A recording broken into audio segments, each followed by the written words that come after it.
from Englewood. It's Saturday night. I'm really excited. It's our first Saturday punctury. I do believe Saturday's going to be our regular night. I don't know if it'll be like the third Saturday to be announced, but thank you so much for coming. There's a lot of really cool things happening tonight, and you chose us instead, but you're here, and we're grateful. We have 4 incredible performers tonight, and we are ending, our performers are Javon Mays, Marissa Forbes, Theodora Thomas, and Katie Mason. And then we're going to end the night with a tribute set to our good friend Rolanda Simmons, who passed away earlier this year. She was scheduled for tonight's show. So I'm going to read some of her poems. We have a copy of her book. So if anybody feels called to at the end of the night, we'll keep the mic open, we'll keep the band rolling for a little bit, and if you want to come up and read one of her poems, she would have loved it, we would appreciate it, so thank you so much. But let's get started with our performers. Our first performer, and they don't know it yet, is Katie Mason. Give it up for Katie Mason. Have Katie Mason all the way up, come on, let's do it. We're so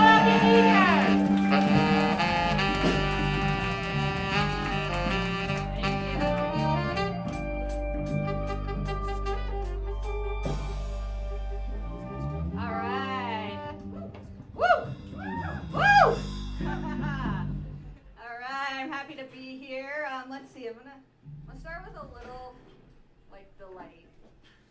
A little delight, and then we'll get dark. All right, that's the arc tonight, okay? Delight to dark? Delight to dark. Redemption arch? Redemption arch? Yeah, exactly.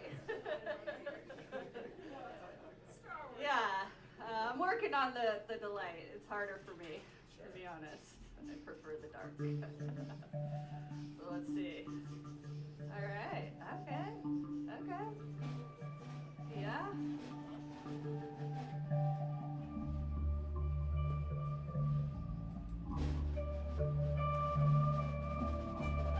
And I don't know if you'll think it's light.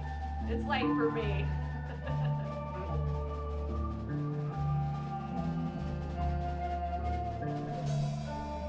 I didn't get what I need growing up. I'm learning how to be my own mother, parent myself. Turns out I'm a pretty shitty mother and a shitty kid at the same time. I'm a total martyr mom, I see you didn't do the dishes, Katie. Okay, fine, I'll just do them myself. Like I do everything. I have to do everything.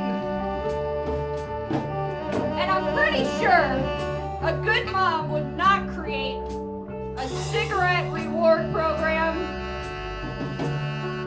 Katie, clean your room and you get 2 American Spirits. I don't actually smoke anymore, but when I did, I was such a rebel. When I would smoke, I was such a rebel. I would die for the cause. I was like, yeah, fuck you, health, anarchy.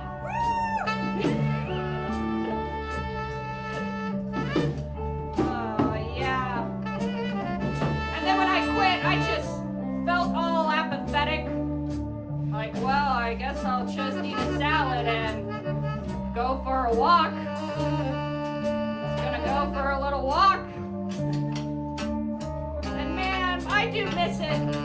I miss taking a drag, saying something profound, and exhaling. Like the never-ending merry-go-round. Sure miss that. And when I quit smoking, I had all this built-up tension. Playing sports used to help me release it, but my knees are bad, so now I just go around popping children's birthday balloons.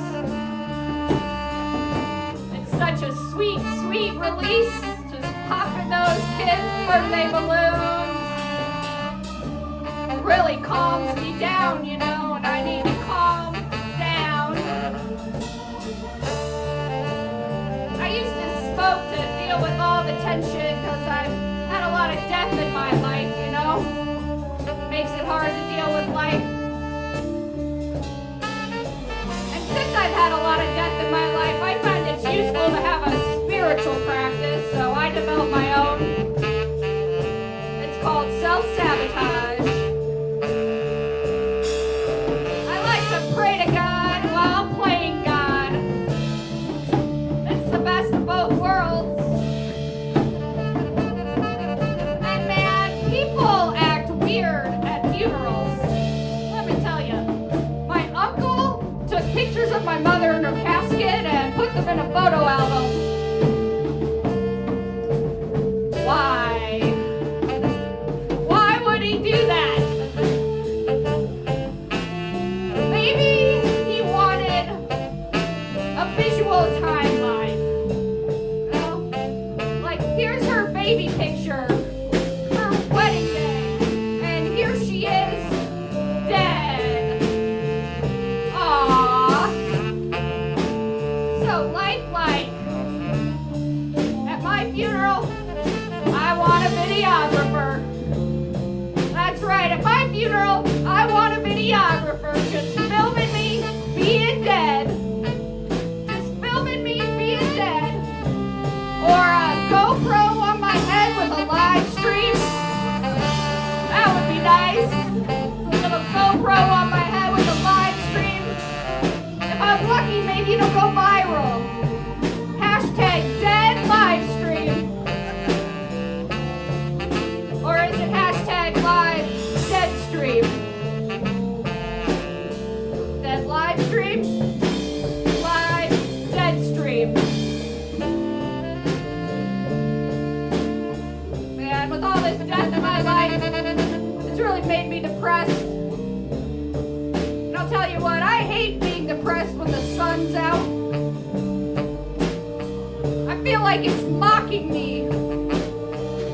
Oh, Katie, while you were busy Netflixing the day away, I was making flowers grow. You were Netflixing the day away, and I was making flowers grow. Arrogant prick. The sun is so arrogant. Fucking arrogant sun. Pisses me off. But you know, I wasted a lot of time being depressed, sitting around, thinking I suck at everything,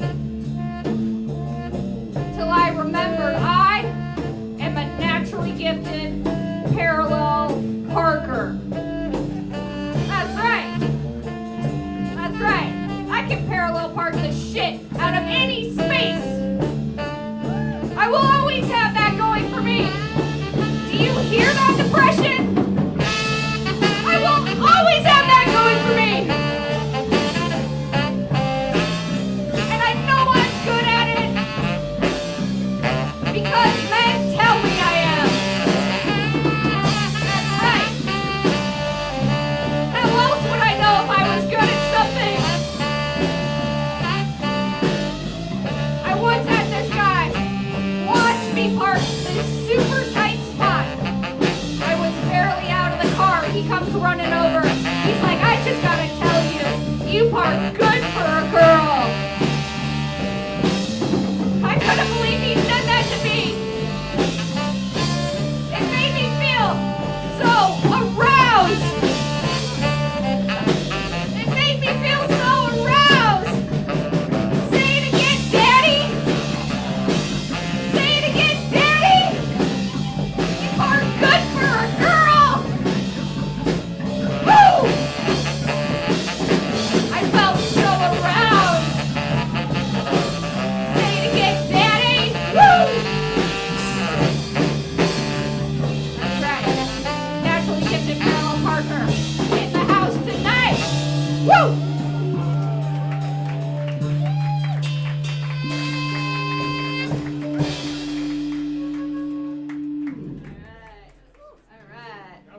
Oh, really? That was very cute, so thank you. Oh, good. Yeah, you can have some of my parallel parking energy. I'll send it your way. I'm real good at it now, I swear. Oh, I'm sure. Not as good as me. I guarantee. Ah.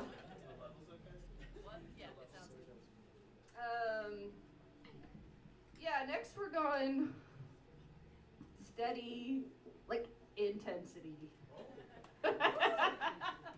We are downshifting. This is a new poem. New shit. I don't think it's complete, but it's ready for a walk around the block. It's a little walk, a little test run, you know, see what needs to adjust with it. It's inspired by many things. One of the things that I'm doing, I'm writing this for the show on fear and grief. It's called Life, a delightful show about fear and grief. And it's playing, we got a show coming up January 9th and 10th at the Bug Theater. And if you feel really called to be at this show, like, just, you know, send me a DM. Happy to, like, see if I can help out with some tickets for y'all. I want people to see this show. We got to be able to talk about this stuff. And, oh, yeah. All right. I like this. Okay. Let's see what I can do with this. So.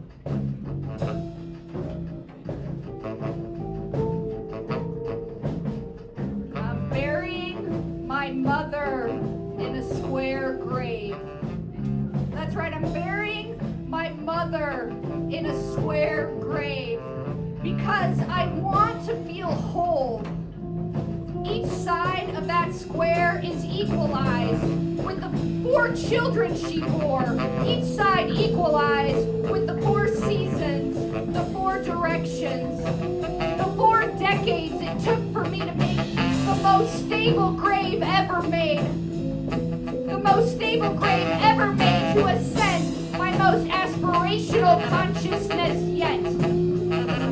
I'm digging this grave with my bare hands. The dirt is rich and fertile, breaks apart with ease as it whispers to me, Katie, I'm gonna grow your soul the color of emerald green, the color of a queen, cause bitch, you are finally ready to lead.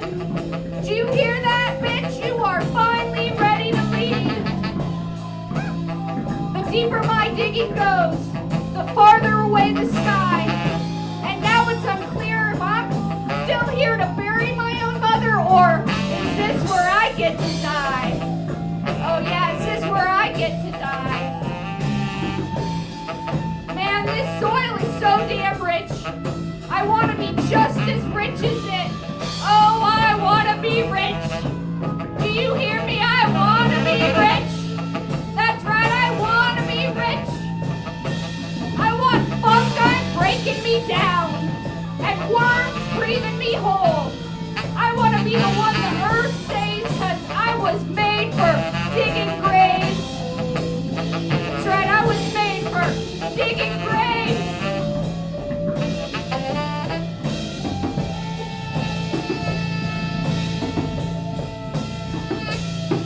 Let's put the dead mothers to rest.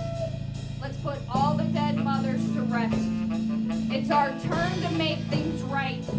If we keep doing our work, then I promise I'll never leave. Compost me with the fallen maple leaves. 6 feet under and I've never felt so held. 6 feet under and I've never felt so alive. You see, I never got to hear my mother's story before I had to make this square. So Mom, I want to know. Mom, I really want to know. Did you ever want a tattoo? Did you ever want a tattoo, Mom? Did you ever think about inking your own body with the pain of your own mother, like I did with the pain of you? Did you ever feel strong enough to stand alone, or were you always on the verge of collapse? Because now that you're gone, has your pain actually passed? Because Mom, you were in so much pain.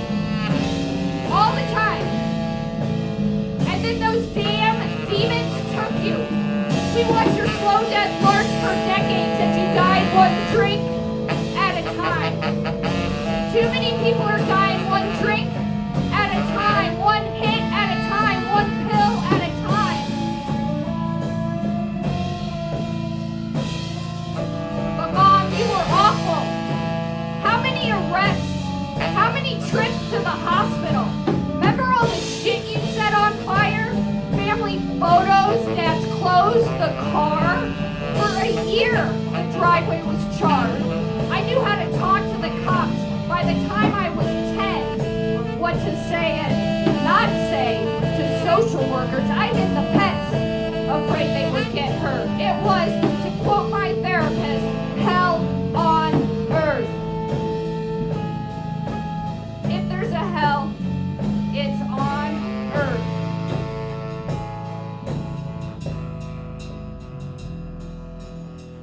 So I became a therapist, gave the pain purpose, made sure your death wasn't for nothing. Because I knew if I didn't do the work, I wouldn't break the cycle, because this didn't start with you. Grandma was worse than you. Don't know much about great-grandma, except I heard she was fucking awful too. How far back does it go, the fucking awful women? How far back does it go, the fucking awful women?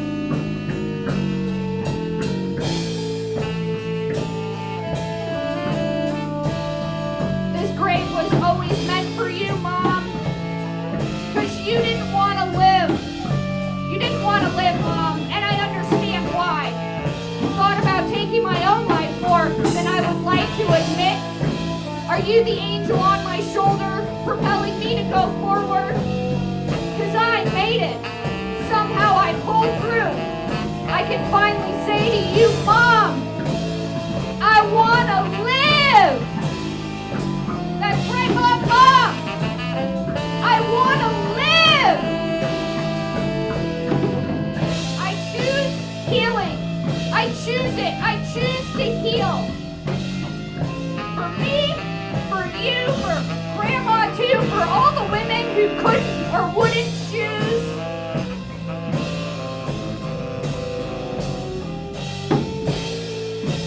But Mom, you gotta tell me that it gets better.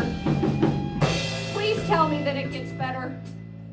Please tell me that every penny of this pain collects into a wishing well of freedom. And one day in my own square grave, I get to collect that wish. Reap all the compound interest. Mom, tell me this grief has a hefty payout. A sweet, sweet reward for what I've endured to heal.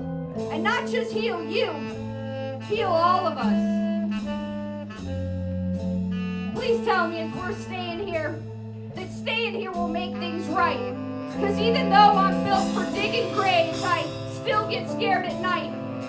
I feel the darkness creep upon me and I get tired of being alone. The owls only provide so much comfort from the darkness that's lurking out there. And I'm finally ready to see that, Mom, you sacrificed yourself for me so I'd be strong enough to leave during one of the most ridiculous times in American history. It's fucking ridiculous! It's so ridiculous! Fucking ridiculous.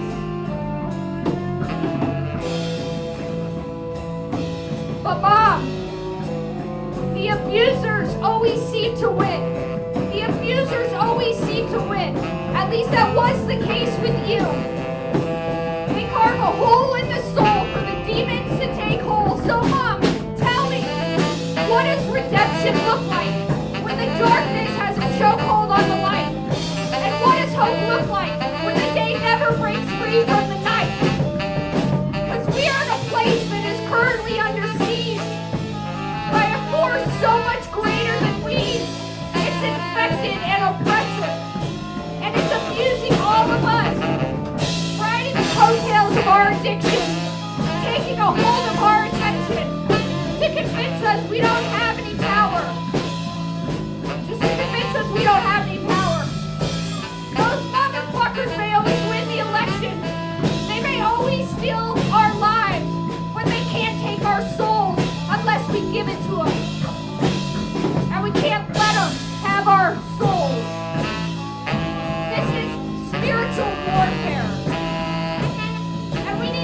focus our attention. Fight like hell for our souls.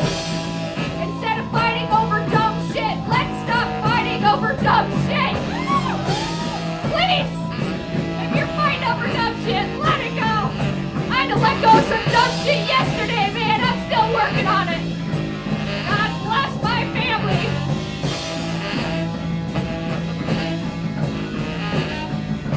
We gotta drop the self-righteousness. Stop trying to prove our points. Our opinions are just fogging up our clarity like bad breath on bathroom mirror. Maybe it's because I grew up with a lot of attorneys, a lot of lawyers in my family, and they really liked to talk. They were really good at talking, but they didn't do anything about listening. They were terrible at listening. So I learned that being right does not create a better life. Being right does not create a better life. So, I turned my hazel eyes into fish-eye lenses, wide enough for vision to see beyond the threshold of all the opinions, to hold the ever-present unknown instead of pretending I have it all figured out. Can you hold the ever-present unknown instead of pretending you have it all figured out? Because nobody has it all figured out. Because if we did, we would not be in this ridiculous fucking mess in the first place.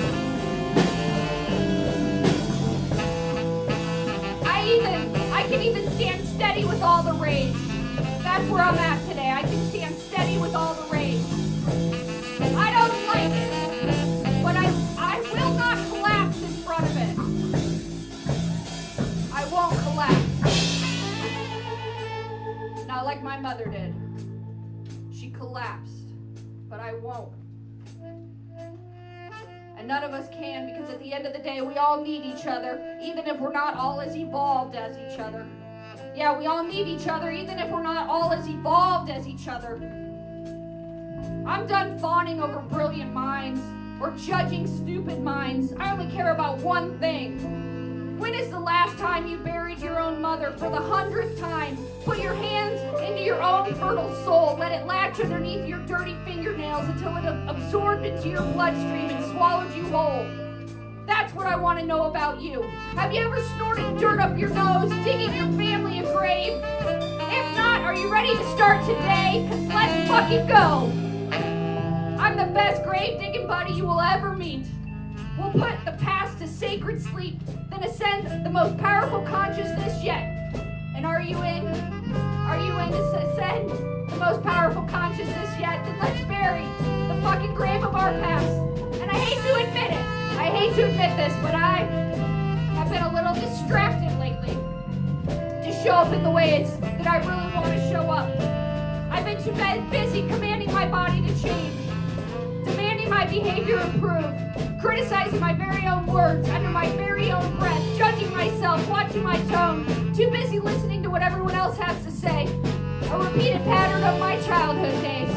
But not today. Today, I'm listening to me, digging my bravest soul till she is the explosion of emerald green, the color of my destiny. I'm trading in my old mythology for an updated A-team. Resurrection of the 80s superhero underdog, willing to duct tape a washing machine with my own rare soul. If it will keep us cleansing together. You might not notice me, but trust me, I'm everywhere. You might not notice me, but trust me, I'm everywhere. The bass line in the background, keeping our hearts on beat, holding us down while lifting us up.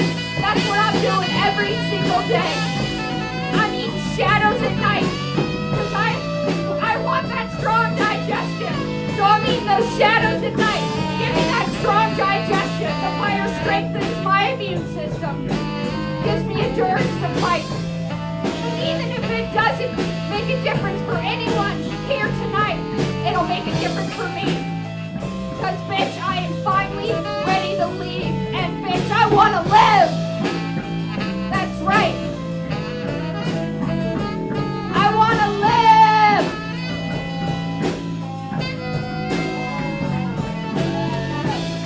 That's right. Thank you. Keep it going.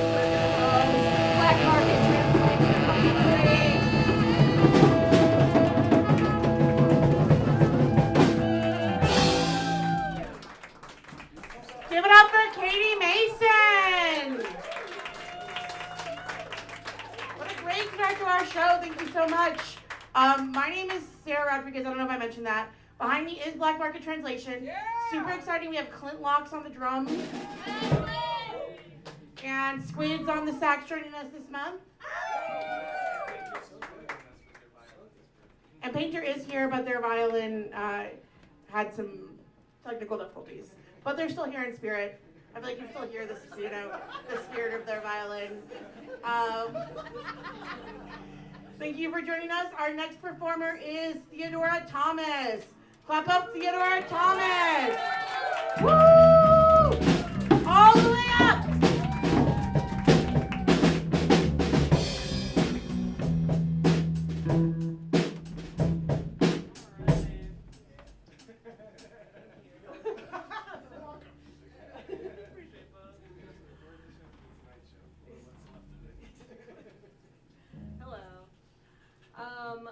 I was thinking about the last time I did this about a year ago, and when I started, I came in real hot with a bunch of content warnings, trigger warnings, etc. And I realized I have not a one tonight, which, like, what a lovely testament to healing. I'll take it. I'm just gonna whine about polyamory for 15 minutes. Like, what a treat. So this first one is an open letter to the human spirit / resignation letter. And if we could be little stinkers, that'd be great.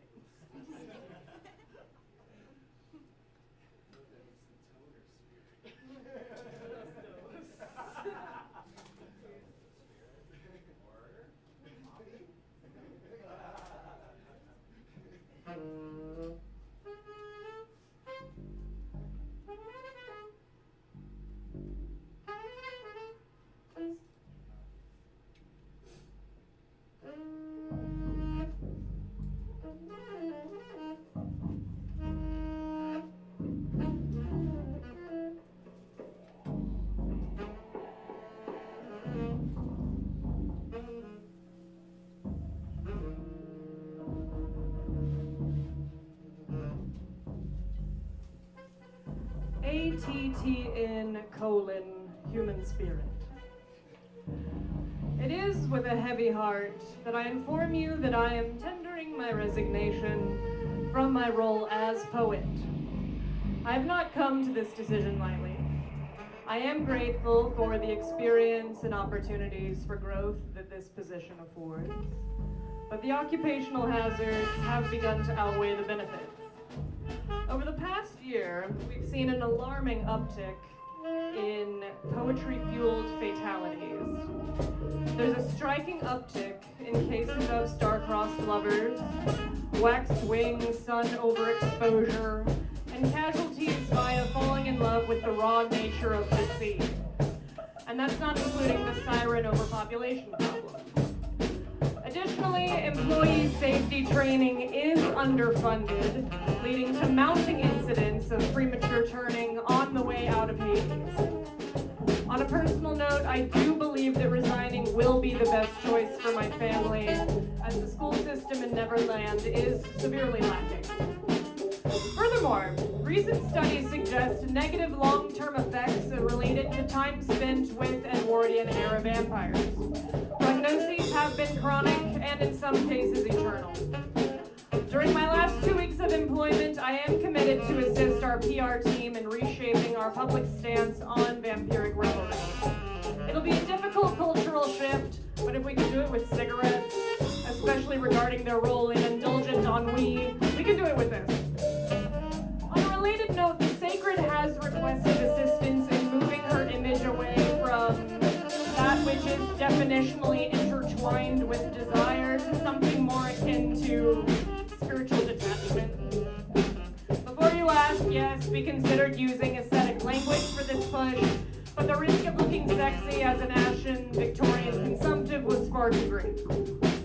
I am aware that the abandonment of my post may lead to some gaps in production, but I assure you, the sheer brute force, efficiency, and pragmatism will be more than enough to bring color to your cheeks, get you out of bed in the morning, and bring you back to bed with a lover.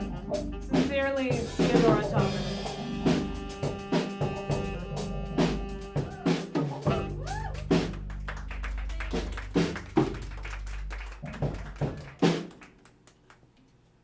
Thank you, little stinkers. That stunk. But only a little. So this next one is real fast and angry. Woo! Fast and angry. Like my hot rod.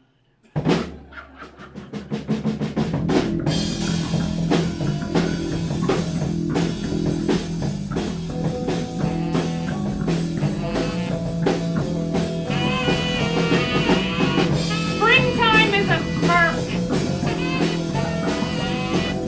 An abused altar boy snuffed the stars out of the sky.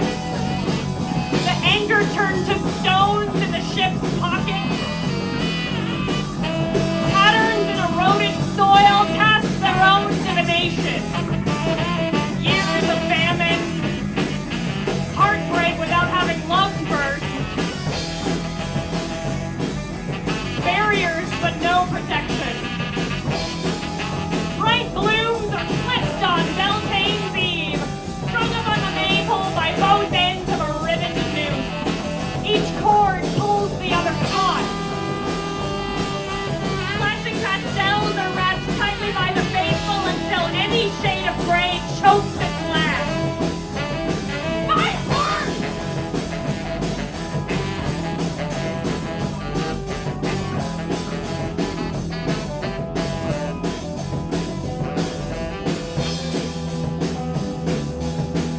Sliced by differing patterns of serrated blades, laid to rest, a collage of gashes in the silver ground. If you lock a princess in a tower, you can't reach her either.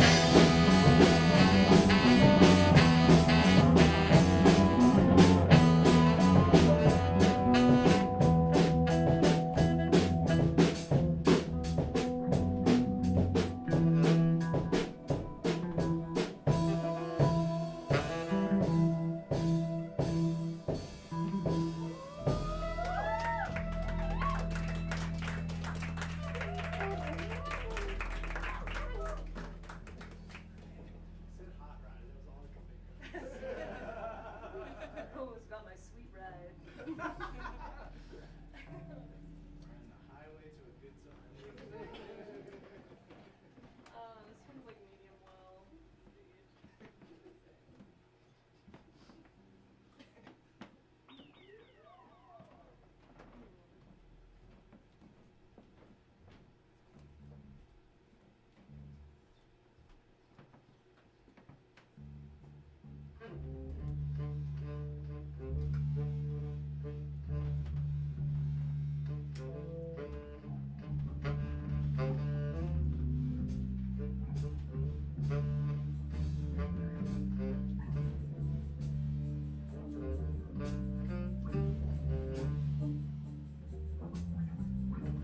You always struck me as a god. I served my one-night shift as the doorkeeper of your house. It was as good as they promised. Better than thousands elsewhere. I crouched in the cleft just to see you pass by. I emerged as radiant as they promised. If I stayed small enough, I could have stayed there forever. But my hands fumbled on the Ark of the Covenant, struck me dead without trial. You always struck me as a god. For 40 days and 40 nights, I labored over the alchemy. I retreated with the Sangha. I said incantations, forwards and backwards. I wore out the booth with confession. abstained from the sacrament. I drank the tinctures. I fasted and flagellated, all to draw absolution from your lips. And yet, forsaken still, smitten. You always struck me as a god. To pass the time, I shoot the shit with Judas, watching apostolic succession slip through our fingers. I cry and spit with Lucifer. Remembering our days in heaven. And yet, from the pits of hell, the one place they said I could never find you, you still order my steps. I hail and wail from my tomb as you approach. Oh, Son of God, have you come here to torment me before the appointed time? I renounce my faith in you daily. And yet, I watch and pray. A sin-sick soul.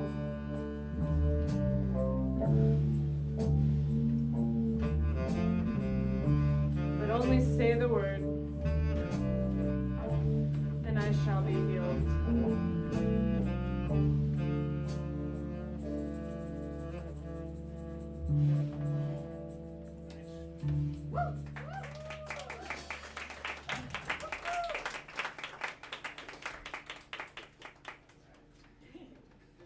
And then to close, we're going to do a swanky swamp number. Yeah. On the slow side, if possible.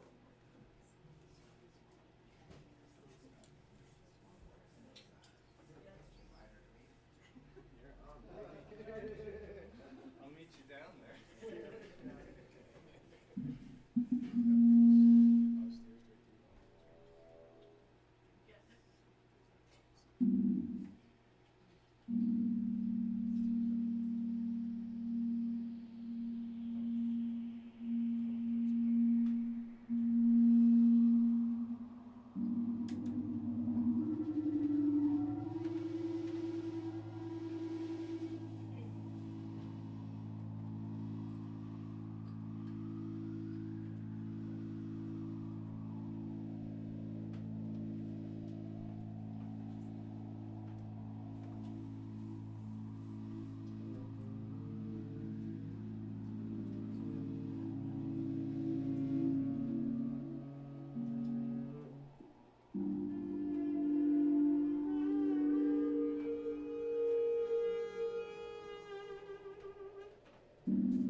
Smell it more.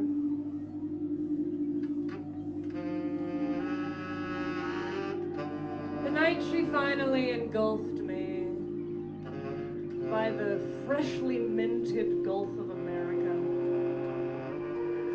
I wasn't as ready as I'd hoped. My red disappearing into black. My organs transfigured and digested into beasts.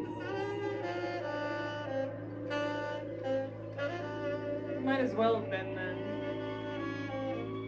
The soul she claimed could never be ready.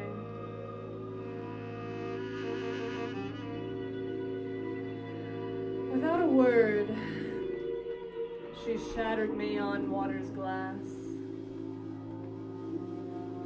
She nursed me with algae until I choked. She allowed her children have their fill of me. We shared a laugh as her mosquito drank my last remaining graft of skin. As above, so below. This flesh was never mine, nor was she.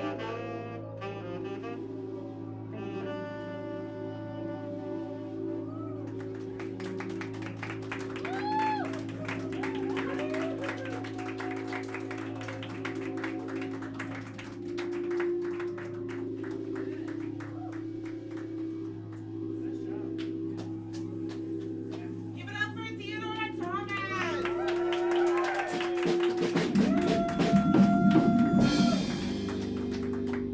Okay, friends, I do have an empty jar to pass around. Whatever you can donate would be really appreciated. It goes to the musicians and to the poets tonight. So please, if anything to donate. We also take candy and drugs.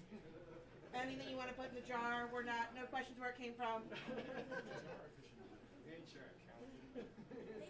account. Also, there's a Venmo at Black Market Translation, all spelled the way you think it would be, all one word. So you can also Venmo. We have 2 more performers, and then we have our Rolanda Simmons tribute. So our next performer up to the mic is Marissa Forbes. Give it up for Marissa Forbes. Woo!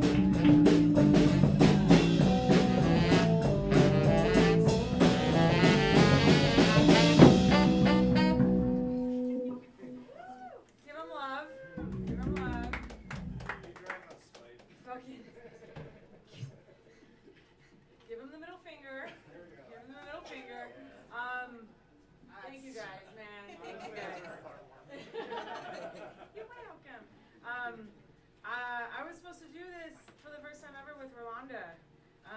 She was gonna be my coach.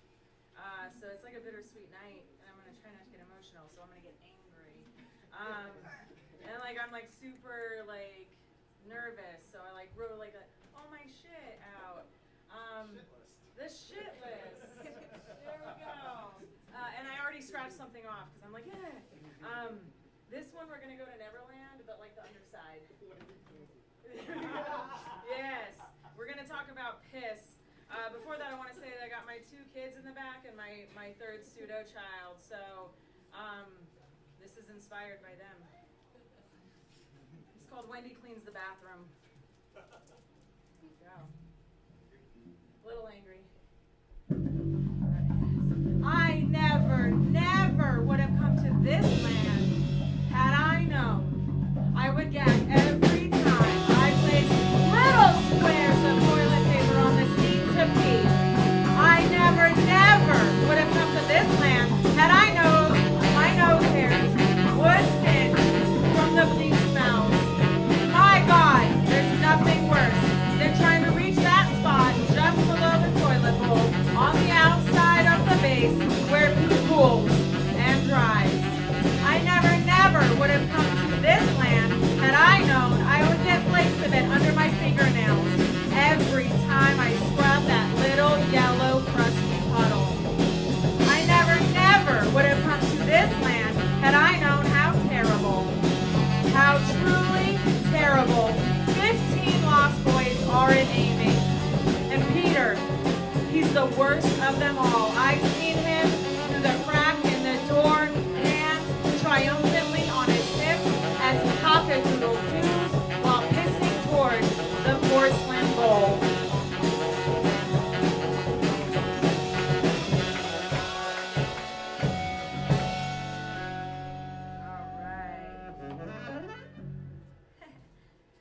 funny how a poem about piss kind of is a nice way to start the night. For me, we're gonna talk about there's power in no. This collection is a reclamation for the victims of Neverland. So if you've ever read J.M. Barrie's novel, Peter Pan's a fucking narcissist asshole. And so I only spoke from the perspective of like Tiger Lily and Wendy, and believe it or not, the pirates. And so this one is another one from Wendy. And yeah, we're still in the underside of Neverland. Just take it down a little notch though. All right, there is power in no. I said yes when you asked me to be a mother, not knowing you would make me feel guilty every time I said no. To have and to hold never meant to fly and to cry anytime I said no. And I need you to hear me. Hear my no over your cawing and crowing, your huffing and puffing. You said the only role of a Wendy is to please her Peter. And I threw up in my mouth, spewing no all over the trees, dirt floor, moss, and splintered wooden door. No became the ringing in my ears. No became the rising sun in the sky. No became the burning boys at the bottom of the kindling. No became your indent on a cloud. No replied to the fairy dust on your breath. No dug a deep hole in our kiss. No became another mermaid. No became my dirty nightgown. No became never again. No became power and clapping hands. I can never take back that yes, but no gave me wings to soar away home someday on my own.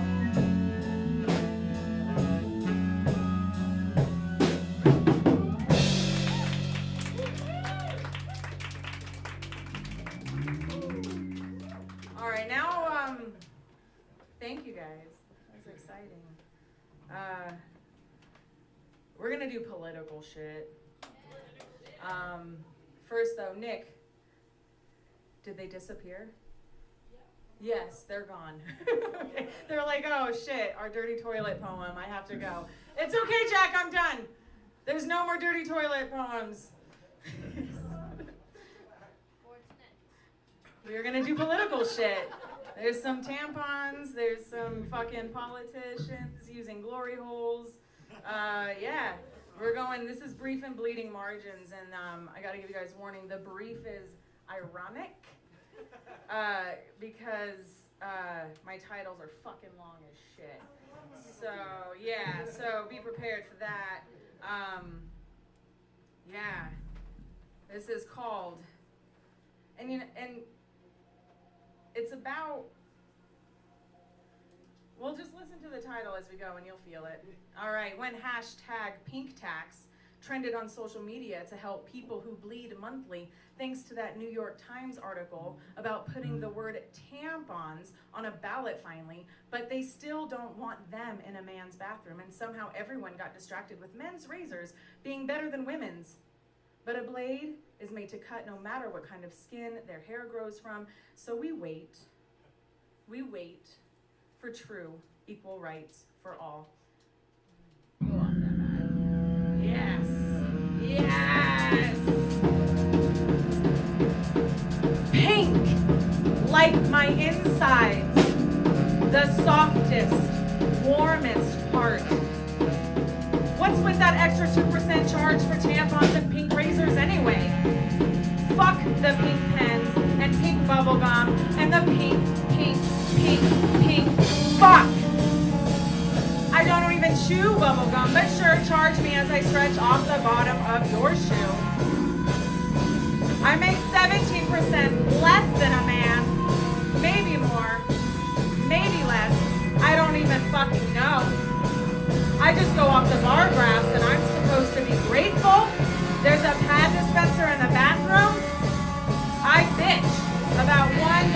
or thick and long, like I'm bleeding out my entire uterus in one foul swoop of goop. But that pad is also a privilege. So why are we still on with all this his and hers bathroom bullshit anyway? Do you want me in a diaper, or do you want me to just change them? To you, I should be someone's mother, blind eyes to the former brothers. Hello, ballad. Goodbye, patriarchy. Just kidding. The fight still goes on monthly, no matter how the body identifies. Pink tax is just another charge for our existence, a marketing ploy on our vaginas. But here's a middle finger in the form of a diva cup, a fuck you with a perfect pop every time I pull it out. This rubber cone is a red queen's crown. This one-time diva fee got me feeling like a bleeding victor. If I still had a pink string to tug, I would rip out the bloodiest part of me and smear it across this bullshit pink tax.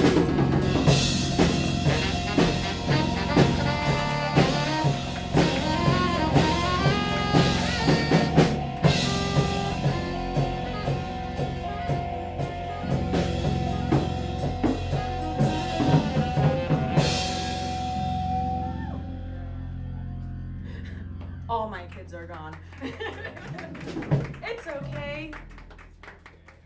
It's okay. Respect yourself. They're like, we're gonna go look at comic books. Totally understandable. They're usually playing video games. All right, we're gonna stick with the politics right now.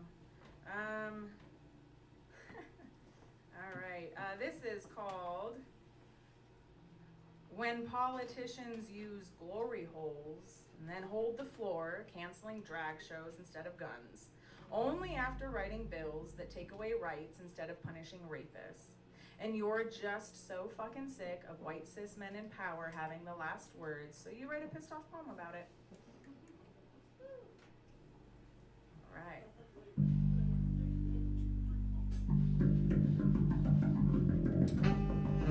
I whisper into tampons and toilet paper rolls stacked in the trash bin, and I want to know, what's the end game? You've got ink in my womb, drafting. Wait. Scratch that. Eradicating laws. You need to tell me, or what? To swing your power like a sword, to pretend you're not just a pencil stuck through a rusty hole in a wall. I want to know, for what?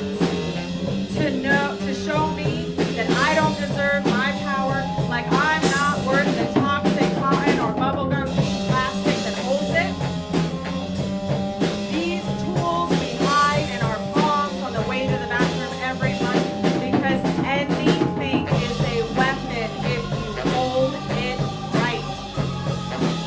Scribble my number onto the stall, only it's not for a good time, it's for a lifetime. If it's a felony to abort, then is the end game to erase my vote? That's how you'll legitimize my disappearance. I'll become rubber dust, brushed and dumped into the trash. I want to know, what's the end game? My number fossilizes on the stall. But what about the baby? Will you still demand it born if in time he adds an S and a dress? How can you give them your middle finger while holding the Bible? Is your goal to keep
my choice of having a beer before I got here and then coffee, so my mouth is like super cotton.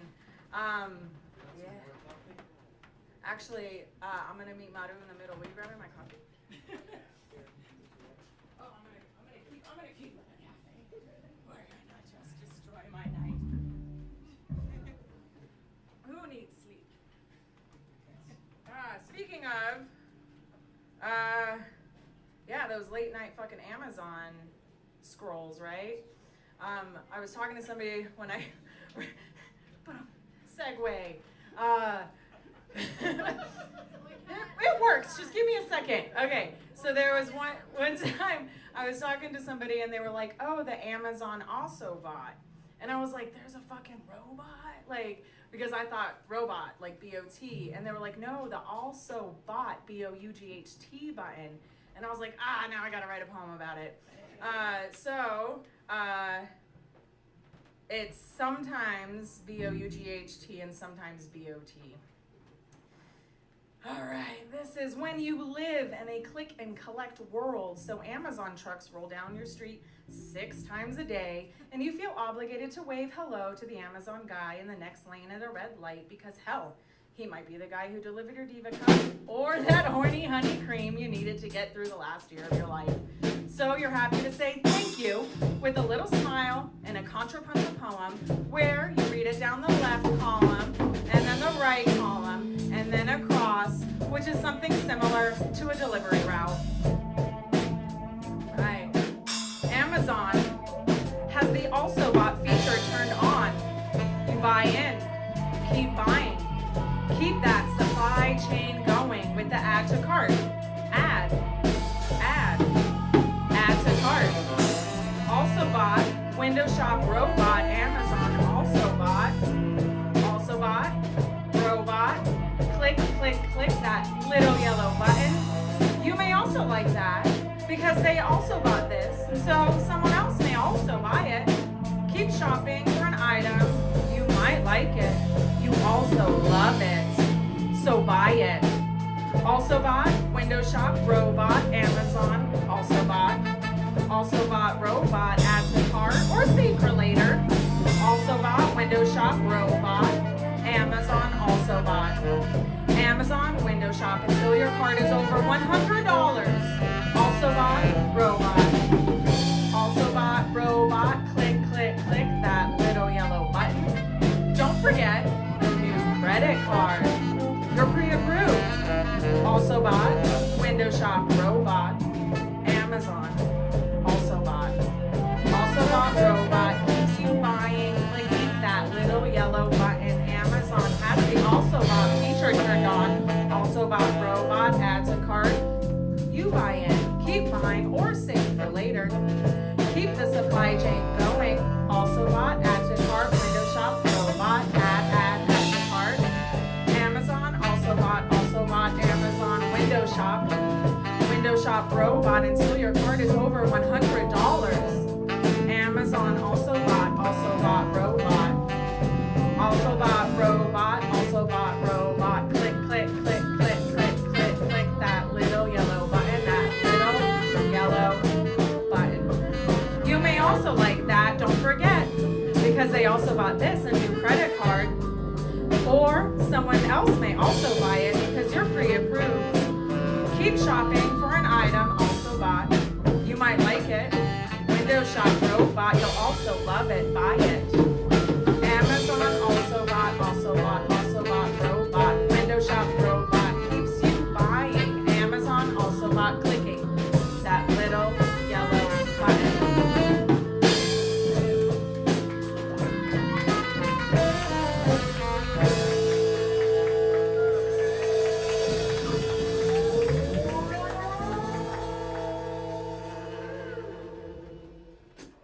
Was not a promotion for Amazon, just so you know. Yeah, commentary, people.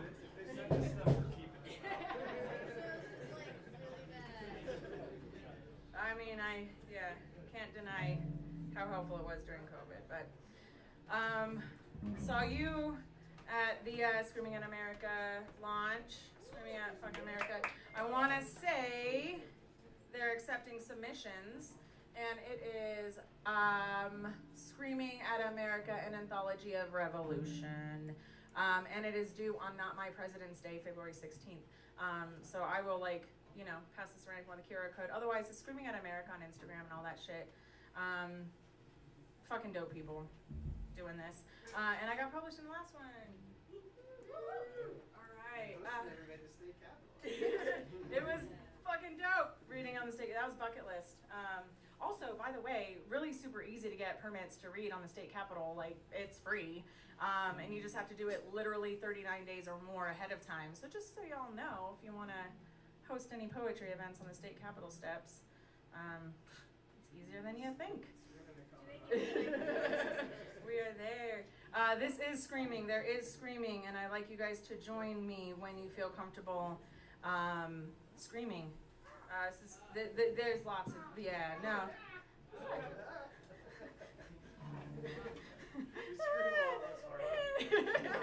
I'm ready. Let's do it. It's called Screaming America the Bullshit.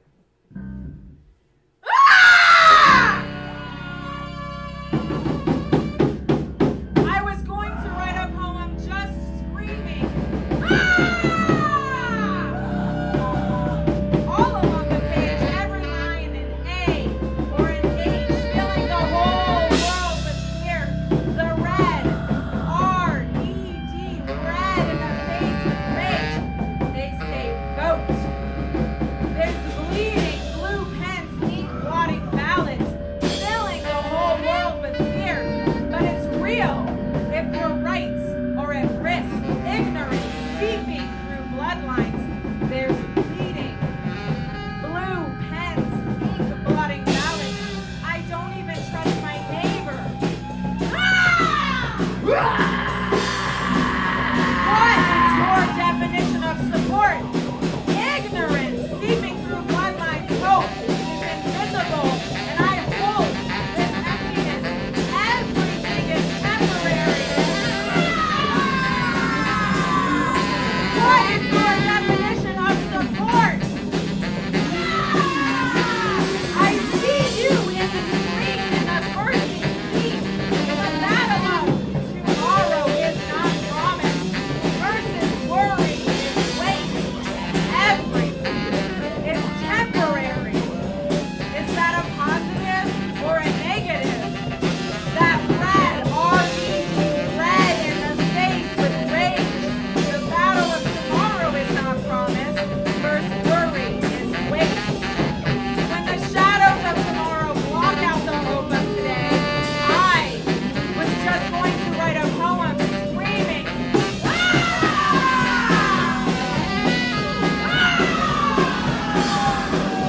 All along the page, every line an A or H, because they say vote. But it's real if your rights are at risk. I don't even trust my neighbor. Hope is invisible. I hold this emptiness. I see you in the screen in a bursting scene. In the everything is temporary. Is that a positive or a negative? When the shadows of tomorrow block out the hope of today.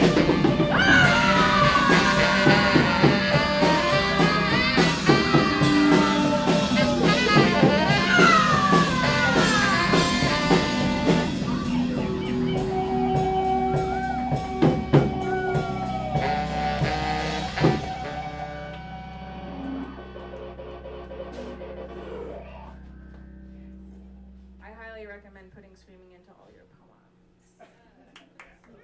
Feels really good. Feels really good. I'm genuinely not an angry person. I just picked those for tonight. I am gonna leave us on some hope. I'm gonna come back for Rolanda tribute. I also have a book, her book. I helped her write it and edit it with her, and I got to spend a lot of late nights, hang out with her, and I know she's been a part of your guys' community for a long time. I'll cry later, but she died very shortly after Andrea Gibson. And like Andrea, like the thing that I remember like that hit me the most was like this idea of, I read in an interview, she said, I want someday poetry events to feel like rock shows. Like I want like the people in the audience to not be able to write poetry, but to come and appreciate it. And so like you guys like pushing these two genres together, like it makes that like reality more possible. And then when Rolanda passed, I had talked to her a week before her 40th birthday, and she was like, yeah, like I'm ready, like put me back on like the feature list, like let's do some shit, let's get things going. 40 is my year of yes. And then she passed like a month after that, so it was like I vowed to like make this year like a year of yes. So like live the next year in Andrea's energy, love and light, and then like make a year of yes. Like say yes to shit. Like even if you're scared. Like I was so fucking nervous. I still am. Never did this before. It's outside of my comfort zone. No, it's super fun. Now I'm like, why was I scared? It's so stupid. Because we're all scared of new shit, right? And so this is, I'm gonna leave on a softer note. It's my poem in 20 Bellows, Welcoming the Muse. If you guys don't know 20 Bellows, I'm gonna do a shameless plug. I'm the managing editor of it. We're a local press. We do several anthologies a year. We just closed our fiction anthology call, and then we do regular anthologies. So we accept nonfiction, poetry, and fiction all year. Check us out. We do an open mic the third Monday, which is this Monday at Hooked on Colfax, and that's a variety show. So if you like play music instruments, or if you have somebody that wants to test something out, or you want to do a short fiction piece, like you have space and grace, and it's a really awesome opportunity for you to come out and meet new people, support small businesses and such. But so I'm gonna leave on a good note. This is called Poets Love That Shit. And it's inspired by Andrea Gibson's Paramount performance on May 30th. Raise your hand if you were lucky enough to be there. Fuck yes. Hold in my heart forever. All right. Take a breath.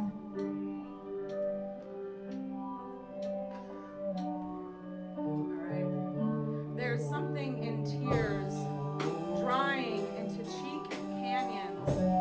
This collective crying heaves through the rows, streams down the noses of everyone in the audience. Silos of syntax built on the backs of every universal made so personal, because specific stories breed their own pickup lines. We've all got those memories resting on our tongues, breathing behind our eyelids like dreams we believe just because they won't go away.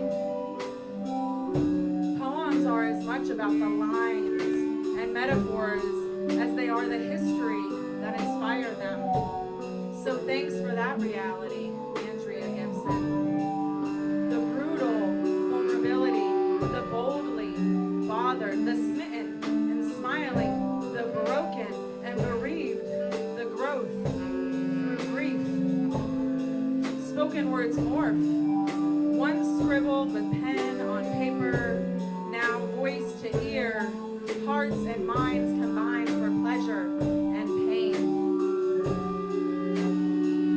Andrea taught me that poems live in the spaces between grieving what we're missing and appreciating what we still have. And if that feels vague, you just might be a poet.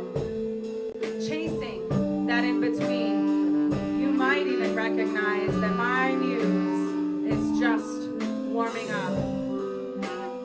Andrea orates on stage bearing all their insecurities.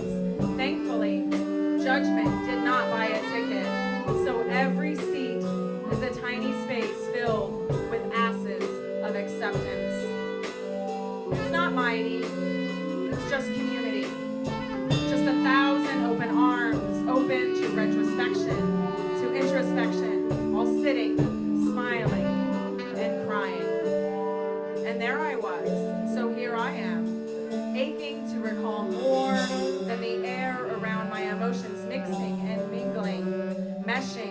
with the infinity of experiences, all breathing in Andrea's verbs and nouns, holding hearts bleeding in our palms, syncing beats, not missing a beat. Because that might be the only time that a pre-existing condition ever feels like a good thing. I'm reminded that my children may never know me as anything else but mom, and I can't decide how I feel about that. They should both heed and rebel. They should listen and learn while also rejecting me and protecting themselves against all hang-ups, hold-ups, regrets, and unnecessary reimaginings, especially mine. But maybe in my time, or at least in theirs, we'll all learn to mean every thank you that we say, but more importantly, every single I'm sorry too. But probably not, because that's what it is to be a mother. We're shooting arrows and missing more often than not, and not always in the early years, but in the real years. That's being a child, being a parent. It's in our DNA to sit on the verge of spontaneous combustion, waiting to see if the world will rebuild. And am I asking my children to be less themselves, less brave, bold, and butt-headed as I put out their flames, as they head out to that damn trampoline that I bought them, as my volcano fears impending eruption, as I face another gap in health insurance, and I'm just begging them, please be safe. We can't have another trip to the ER. And now you're flummoxed about money instead of pure mother's instinct, because it is 2004, and so let's get real. Love is not just love, it's a roof, it's food, and America seems to want us hungry. But my family lives off apples, and so I'm trying to teach them better than what I knew, to know the difference between painful lessons and discomforting pain that embeds in each of our hearts. All this while also trying to really get to know them, trying to see each kid as their own, not as my past or their untold future. And so I ask you, why is it only through a poet's vulnerability that I can reflect this mirror face? Do we want to let ourselves be happy, or let ourselves witness more than that convex contentment? That space beyond the veil, beyond the struggle, it seems so far away. Yet literally it's right here when we really learn to let go. And they say things come as they may. We can rewrite the books, rephrase the lessons, we can breathe in altered perspectives, believe stories, retell the fairy tales, and hope for a better balance. But we're all just a panic attack waiting for the plane to crash. So I won't let the bad in us make the better case, because I'm braver than my mistakes. All creation is just invoking appreciation for what's missing. It's always progressing, and for real, it's always fucking complicated. So I'll keep cooking, cleaning, holding, and reaching for maps, for the stars. But get this. There's a new game that kids play now, and it's called Chat GPT Dares, and I actually have to remind my children to use their brains too. After blank stares, I'm forced to explain GPS's early years, how people blindly listen to directions only to find themselves lost or floating in lakes. And to them, I've just come out on the lawn swinging my cane. But I want to raise my kids so that they know that I would be more ashamed if they confessed their trust in robots, if they confessed they're more ashamed if they confess their trust of robots than if they told me they were gay. And Andrea showed us all that we are a collective specifics just huddled under an awning at Paramount Theater on a night it mailed bruises into our brains. And that's probably Andrea's most special pickup line. She showed me that maybe we'll all figure it out together, because poets really do love that shit.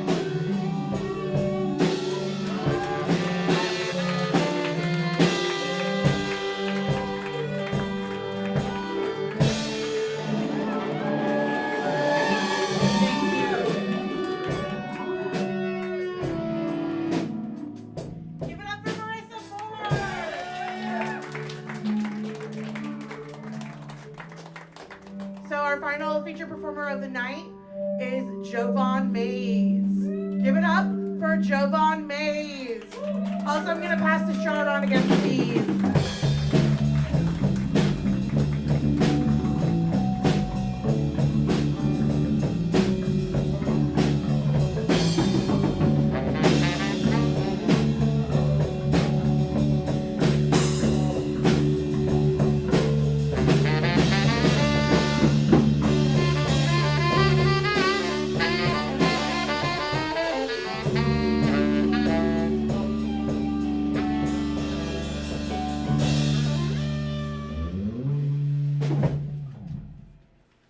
This poem's called To Jovan the Writer.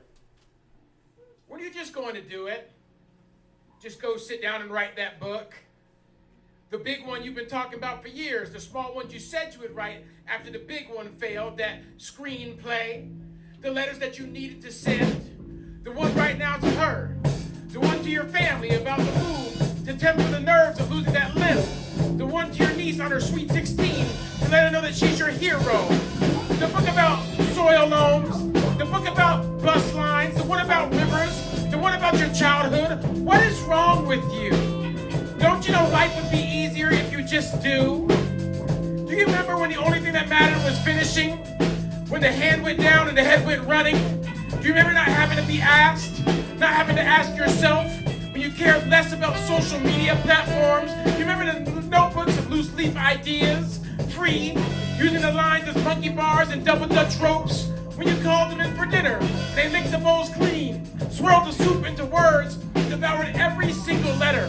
When there's no fear of missing out, no fear of what wasn't said. Yeah, I remember. I remember when you wrote the lights back on after Grandma passed, and when you just couldn't find a light switch when the shadows got more creative. Now in 8th grade, you hip hop back into your notebook, writing buses until you drained out the lyrics and needed a refill. Remember those refills, Jovan? How you could score a whole album in a day, pluck the posies, and deliver them to your enchantment. When you became a professional, did you imagine that your imagination could get arthritic? Did you know that the curtains collected so much dust that you were blinded every time you opened your eyes? I mean, why don't you get an MFA? You know real writers get MFAs, right? Why don't you get an agent? You know real writers get agents, right? Why don't you make that blog? Post on Instagram twice a week. Develop a Twitter following of teachers. Follow your creative writing pedagogy or prompts for young black boys to write themselves whole again or commemorative video poems for every morning when the muse strikes. I mean, do you see them, Jovan? Do you see them, Jovan? Do you see them, Jovan? All those others out there? All those others out there othering better than you must want to be them, Jovan. Feel them closing their shutters on you, but that was my idea. I thought of that first. They stole that from me. They stole that from me. Look at them get seen. Look at them get seen. Look at them in all those dreams. Look at them get seen. Look at them get seen. Look at me in my untold sentence. All my snippets and all my wishes. All my whispers and all my remnants. All my whimpers and all my gimmicks. I'm sitting in a coffee shop in South Denver, watching whiteness float amongst the room, watching a world where complacency has become our currency. I wonder how much I can pay to get them to care enough about our society to activate those privileges into production, to make them the same ones that went to the Edmund Pettus Bridge in Selma, anything to make them sound the horns when another black boy is filched on YouTube. There are days that I know the only way I can do this is with my pen, dip the tip into the brown of my eyes, and write them, and beat them, and ask why, find out, and maybe build some praises, the premium kind that I believe I could die committing myself to bring them to the rescue of themselves, but particularly us.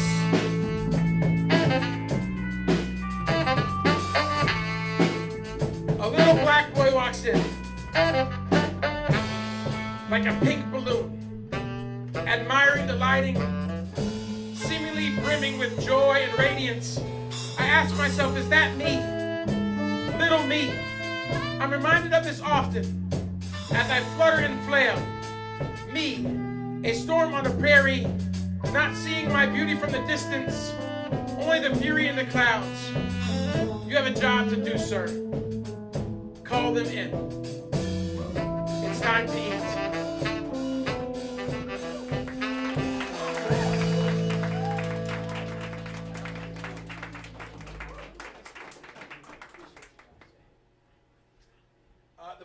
poem starts with some quotes. We have been propagandized by liars and fakers in the media to believe that America is a vicious, racist country, and indiscriminate attacks on black people by whites happen all the time, but the numbers tell the truth. Black attacks on white people happen 3 times more often than white on black, despite blacks being 13% of the country. Charlie Kirk. This poem's called Big Unk on Wednesday Night. Surprisingly, I guess, I've never seen someone get killed like that. Unsurprisingly, I guess, the 11-year-old that showed me the video described it as if he had. Where are we right now, I ask myself. I think about our society, the pageantry of the reactionary, the white tears quickly followed by condemnation. I think about his family watching, and I wonder if they even considered this a possibility. How blind your privilege can be to believe that hate speech doesn't have any consequences. Then to deitize and platform this bully of the vulnerable. With Martin, Medgar, and Malcolm, I've been told that after Dr. King laid on that balcony, the parishioners huddled around him and pointed towards the gunman. There's no scatter, no flee, no preservation, because they knew this would happen. Could you imagine raising a fleet of manhunters who arrived at their frontal cortex with their manifestos and magazines? Could you imagine defending a well-armed militia and acting shocked when the barrel is turned back at you? I don't know much about the trachea. The 11-year-old, after showing me his paper on Mesopotamia, taught me that when Charlie's got hit, it sputtered. But I did not see a geyser. I did not see a pipe burst with droplets of misdirection. I saw that poor neck just pour, as if it had been relieved from holding on to a lineage that it never wanted to hold.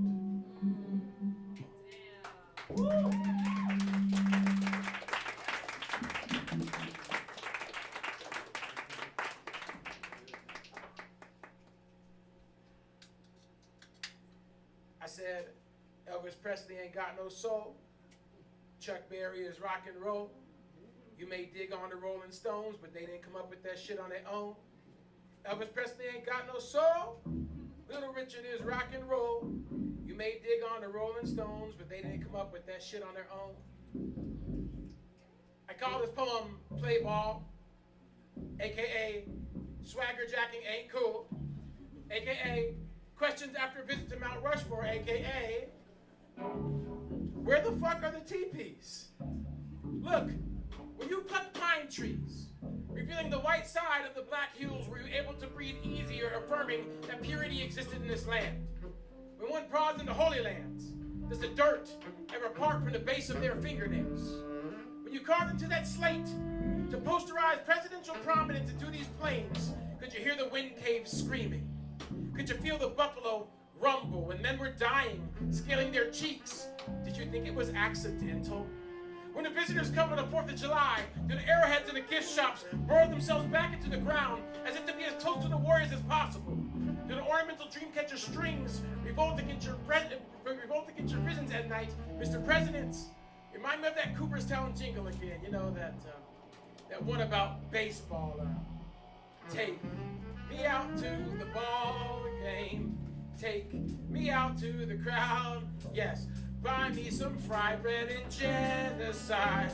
I don't care if there's no place to hide, so just loot. Loot from the home team. If they don't die, it's a shame. For it's one strike, you're out at the old ball game in Washington.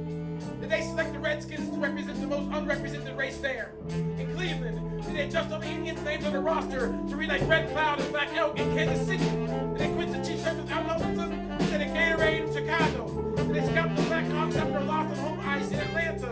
Are the women and children killed because their men are too brave in Tallahassee? Are the fans of the Seminoles forced to watch the Trail of Tears to show their alliance?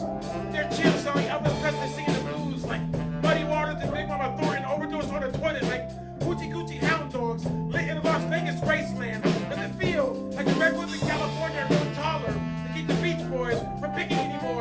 chucks berries? Does it wrench like a zeppelin made of lead, roaring into Willie Dixon's amplifier? Does it taste like a Shirley Temple coated in blackface? Can you hear Aunt Jemima screaming while drowning in a silo of their own pancake mix? I'll tell you this. In 1973, Bob Marley wrote I Shot the Sheriff to help create justice in Jamaica by letting the police know that the people were done taking their shit. In 1974, Eric Clapton stole the song, made it sound less ethnic, and it became a #1 hit. And you wonder why poets like us are writing poems like these. Because you haven't felt the weight, haven't fell into this American history dunk tank filled with molasses. You can't wash this shit off. So stop trying to water it down. This music is not our history books. Stop watering it down. These mascots are not our characters or Halloween costumes. Stop watering it down. And these monuments are not places for us to go revel inside of their lives. So you, stop watering it down. Poem.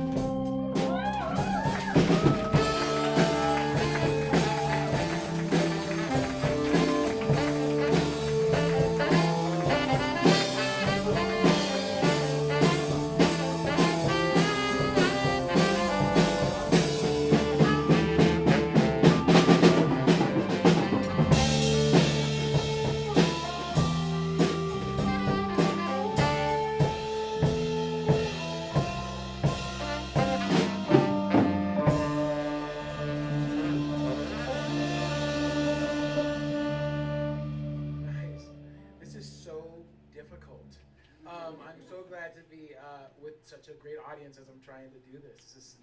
I'm not used to not hearing myself, so it's like a whole experiment here.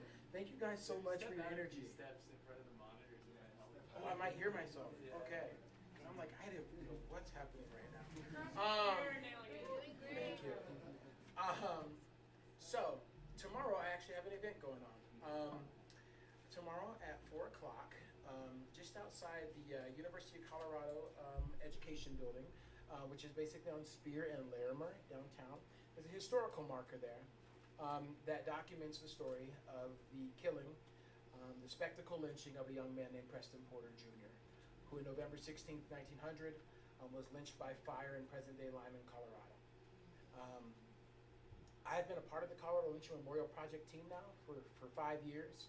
We work with the Equal Justice Initiative in Montgomery, Alabama, and a particular project called the Community Remembrance Project to bring attention to racial terror lynchings that have taken place in our own statehood. It's a gorgeous organization. One of the most powerful things that they do are these things that are called soil ceremonies, to try to have a dignified ceremony for those folks who were lost in that type of lynching.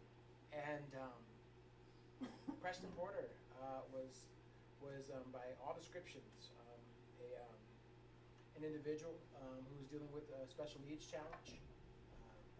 He's 15 years old, who was coerced in a hot box in Denver for the murder rape of a farmer's daughter. It's been an honor to kind of try to be a talisman for Preston Porter. And I've been working on poems on his life for a while now, and I have a new poem. This is usually where the audience says new shit, but I imagine I said I have something so dark, it was like, maybe I don't do that. But you can do that if you want to. This is new shit. There you go. It's interesting in this work, right? You want to honor the victim, which has like been my greatest honor. I don't want to give any attention to the people who created this thing for him. This story continues to be so wild the more we unpack and learn about this story, and really thinking about a community on the Eastern Plains, how much work has to be put into creating a spectacle lynching. If you don't know, a spectacle lynching is when you bind a human being to a vertical structure and light them on fire in front of an audience. And I think about this often, that in that community, all the people who came to that event to watch this thing happen, which is widely told by many authors on what happened there. But I think about the people who just left and went home. The doctors, the person at your grocery store, whoever that person is. We're at an interesting time and impasse, I think, in our culture as a society right now, where we like pretend as if like the racists just disappeared for a time, and now we're starting to see when territory feels smaller, or we feel like some outward entity is impacting the life of white America, the racism is just right there all the time. So we have a job, y'all. We have a serious, serious job, okay? To like take these types of stories and make sure people never forget how fucking ill white supremacy is here, right? We can't keep letting people slide, right? We can't keep faking progress. Does that make sense? Yeah. Right? Our job in our historical retelling is to make sure that accuracy stays that way. That's our job, okay? And everybody can play a really critical part in that, whatever community you're in. They do not get to be the victors of this. This will not be this is a battle that is going to be fought for so long, right? You just got to keep coming back, right? So for 5 years now, we've been running this vigil, and we'd love to see y'all down there with us. We also have a workshop on racial reconciliation prior to that. Have some great poets. I don't know if you know who Allende Russell is, but he's a National Poetry Slam champion who will be presenting on that night, along with 2 vocalists and Tyson Bennett from Von Disco, so it should be a very great event. This poem is called I Don't Know Mary Louise's Father, and it's about the father of the young woman who was a victim of a murder rape that was proclaimed. She was really, really young, like I think Mary Louise was like 11 years old, and it's about this dad having to like maybe navigate creating a punishment for the person that they believed to do this crime. Thank you so much for being a great audience, and thank you so much for listening to that spiel. I don't know what you should do on this poem, okay? Just as my poetry coach used to say to me, Jovan, don't suck. Here we go. I don't know Mary Louise's father, but I know he was a man for details. A peculiar type who sought the best for his daughter. I imagine her doll collection, each one placed perfectly in order, and how at Christmas she sat on her daddy's lap and was gifted for the gift that she was.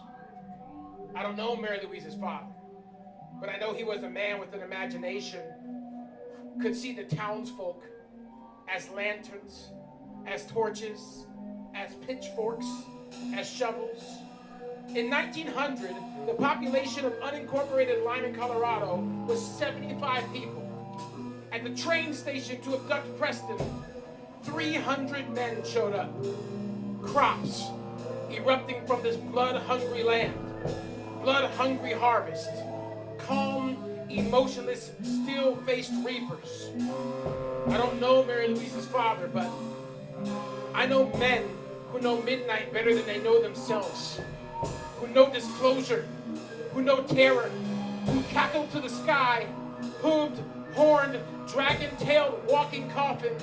It is said that underground, the big sandy creek still runs to this day, a bloodline where the people of Lyman wash their clothes clean of soot, of story, of sin and serenade, the same water that baptized more than 300 innocent Cheyenne and Arapaho women and children in 1864. I don't know Mary Louise's father, but I know he was an orchestrator, a coordinator, a delegator, a marionette handyman, and I imagine his checklist, the kerosene, the lumber, sending a team to erect a rail, the invitations, the registries, the constituents, the concessions, the children, the wives, the rope.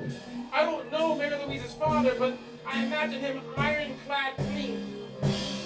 A God-fearing man, a loving husband with a belly full of hornets, Luciferian, a vulture, a scavenger who knows how to pick a carcass clean.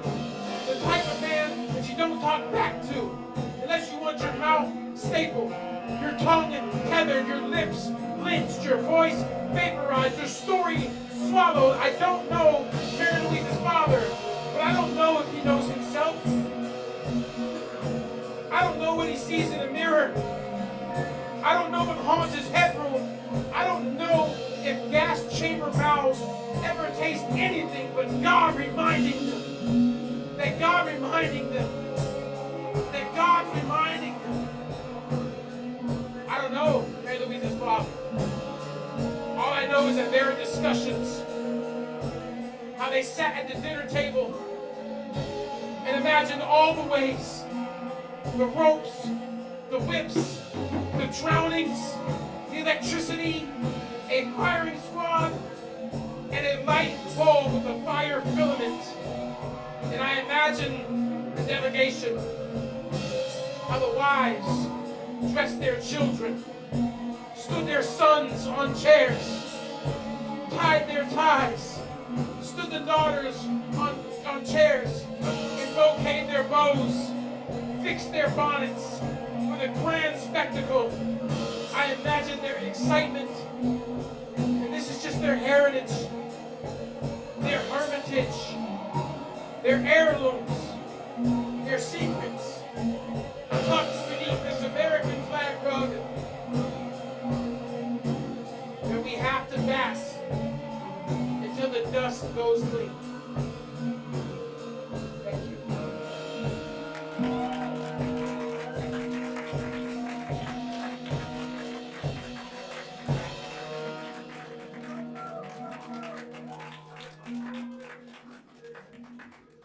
Those are all my poems. That's what I have. But I made a mess. So clean my mess. It's taking me too long. It's going to be hard for me.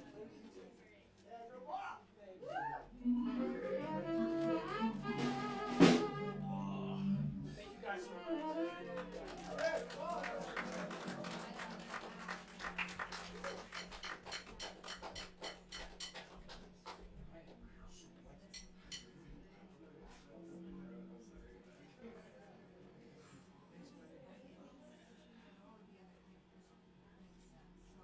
You're gonna pass this around one more time, friends, please. Help me pay our performers tonight.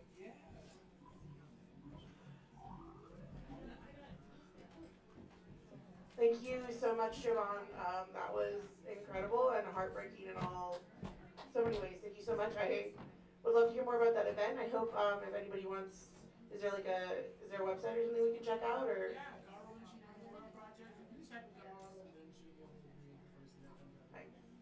Thank you so much. I have a few poems to read here of Rolanda's. And then Marissa said she wanted to read a poem. And then this book is open for anybody who wants to come up and read a poem. I met Rolanda in 2017, maybe. I don't know, it feels like such a long time ago. I used to run a press called Punch Drunk Press, and we put out a call for women writers, and Rolanda submitted some incredible work, and we published her, and we did this showcase of local women writers, and it was just, her work was incredible, and it was so wonderful to meet her. She was such an important part of our punketry community. We had this event once called Punketry versus Jazzatry, and she was Team Punketry all the way. It was so good. Held us to victory. We have some online albums, punketry albums, and you can hear Rolanda's voice there. She would always tell the band to play something voluptuous, and they always really tried.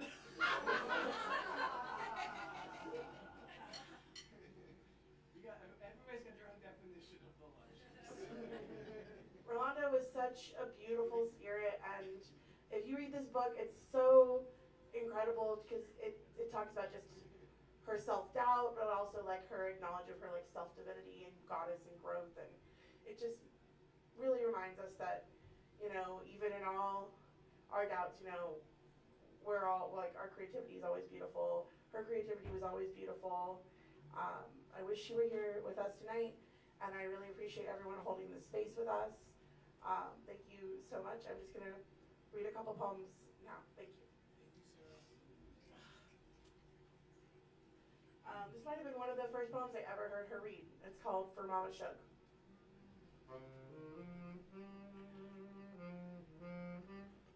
My mama shook loved me like Sunday morning. Love's open mouth praise between mahogany pews. She loved me like my tongue loved her cooking, like black-eyed peas, fresh-picked greens, like cornbread and buttermilk, like the heat that rose on her porch every afternoon. My mama should loved me like I was some miracle she'd never seen. Not yet some wise-cracking alien with knowledge beyond her years, but a continuation of her own soul. She loved me like syrupy sweet morning heat, bacon frying in the cast iron, eggs forming sunny side up, like butter and syrup soaked into her biscuits. She loved me like hallelujah. I still love her like amen. I think about her sometimes.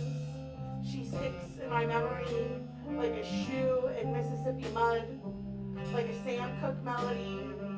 I know she sent me these dreams, stuck in place like a now and later in my molar. I hold her in my jawline and I smile, hoping every day to make her proud.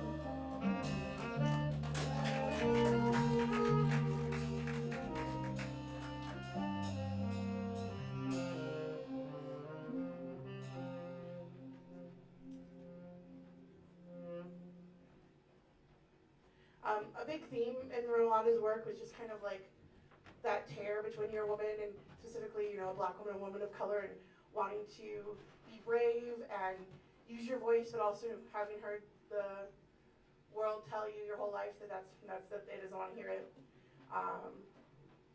And that's what this piece is. This torn apart.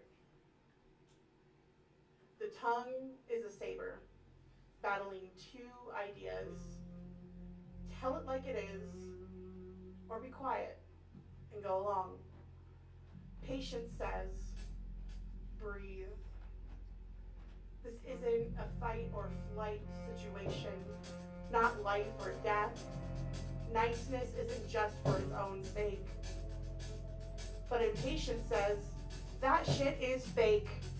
Tell them what for and what it is once, so you don't need to repeat it. Show them the map so they know exactly where they got you messed up. Patience sits, quavering but quiet, holding tenuously to my demeanor. After all that spiritual work and therapy bills and quit jobs and relationships, you would think I'd have learned by now. Yet impatience pushes me forward to remind me of all the bullies, the depression, the emotional abuse, sexual assault, the historical oppressions of being paid and heard less, of love because I didn't and don't deserve to be treated that way, of all the times I didn't fight back, of even more bullies waiting in the wings of cold anger, of the need to be resilient. This torn apart, in which both patience and its opposite must exist. To just jump out of this chest, the impulse I struggle to resist.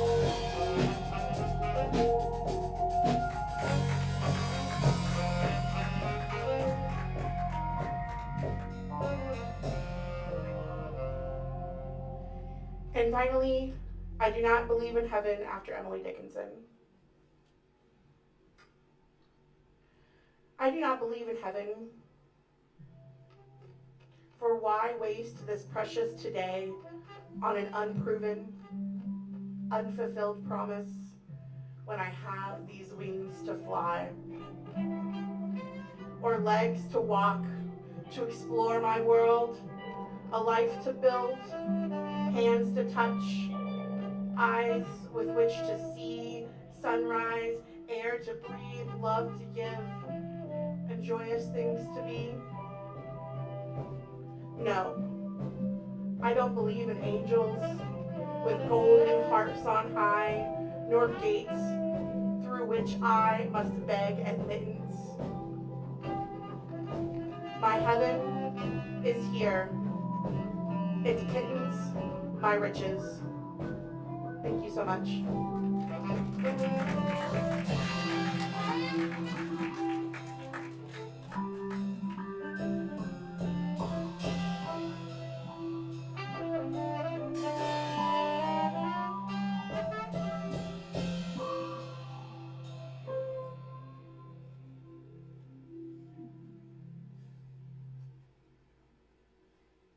Thank you for those selections, especially Emily Dickinson.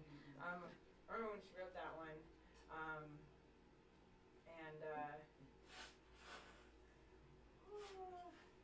Rolanda and I were teachers together, so we taught poetry for like a 10-month program.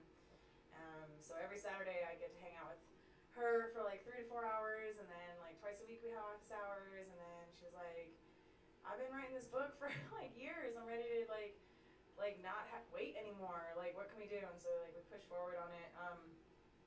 But like the greatest thing she ever said once was she was like, I write a lot of bothered poems. And I was like, what do you mean? She's like, I get bothered real easy.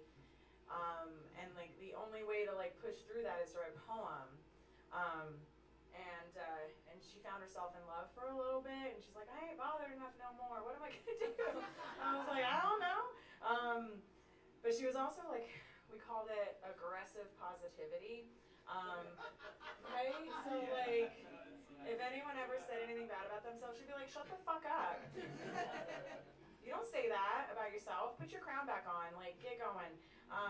And like that was just who she was. And so during her time in love, she's like, I got that Dolly Parton kind of love. And I was like, what the fuck is the Dolly Parton kind of love?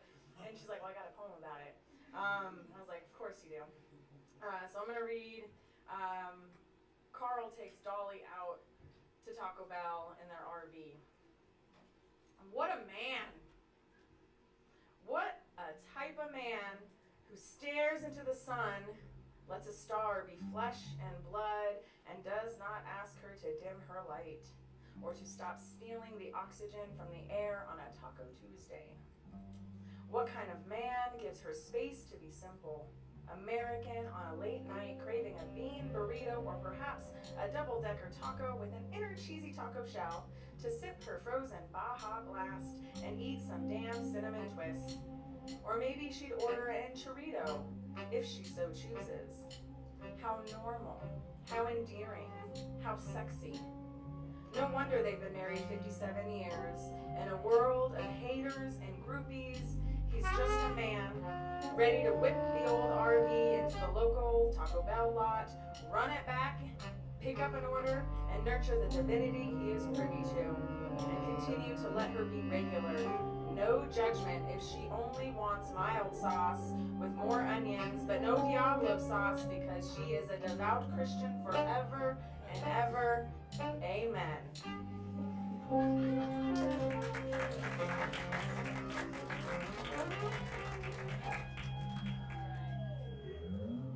Maru's gonna come up and read a Rolanda piece too.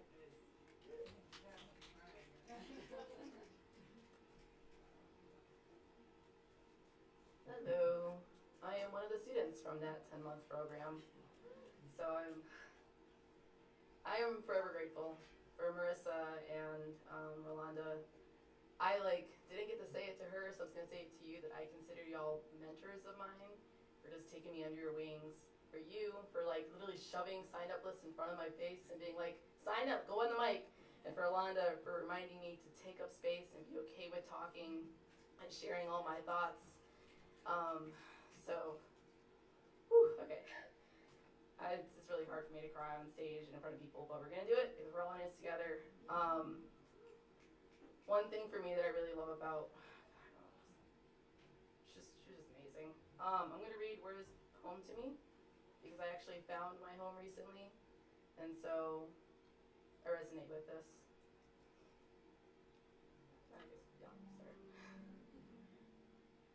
Early memories depict sweet tea, sunsets, Buchanan, brick red, back when I teased the language and tried on my granny's verbiage for size, learning to form my mouth around an adapted language called less than. I won't say I started from nothing, more like Mississippi mud clay, a seed growing, reaching up to the sky like a magnolia tree, and the face of history's beat down, oppressive like the sun, hugging me close as a wet, humid blanket. I'm from here, like fried catfish, like not knowing your place until it's time to be quiet. Until it's time to move off the sidewalks on the way to church for your own good. Luckily, I moved around, back to my inland empire dreams, full of dust, coughing on contempt, obscured by smog until, obscured by smog, I still flowered. Despite my environment, despite expectations, clutched food stamps, stood in line for free lunch. I couldn't get enough, saw no beauty, not in myself. It wasn't always looks. My nose is always in books. Back then, I was just taunted and different. My gaze wasn't my own at the time. Where am I from? I could say everywhere. I can hold my own at any strange lunch table or any school library, all for survival. And hey, I won by learning to own it all, even the strange. These days I'm mile high and I smile wide, wearing my crown like the queen of the plains. Thank you.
Yo, can we do that screaming thing again?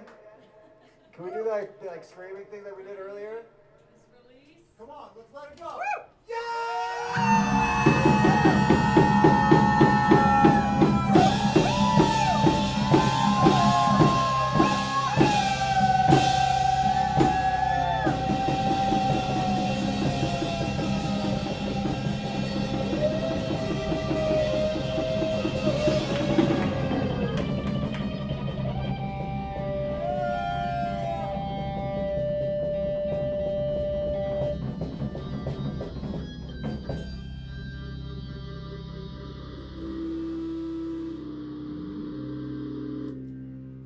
Thank you so much, everyone who stayed, who read a poem, who performed, our band. Thank you so much for spending this time with us. We are going to be on Saturdays now. Do you know which was our Saturday in December? I think the third one December. Maybe the third Saturday in December, question mark, you know? If you follow at Black Market Translation on social media, we'll be a little bit more precise. And December is, of course, our open mic. So if you want to come, read a poem with the band. December 20th. December 20th. We had like a, what was it? We had like a plan. It's usually like office, like Christmas office party themed. You know, wear an ugly sweater kind of vibe. Oh, it's gonna be a release party. What was it gonna be a release party for? We got 2 Punketry albums coming out. There are 2 Punketry albums coming out. So it's gonna be a release party for that. It's gonna be an open mic. We'll bring some treats. You wear a sweater. Hopefully it'll feel a little bit more like the appropriate weather. Isn't it crazy that the apocalypse is so beautiful?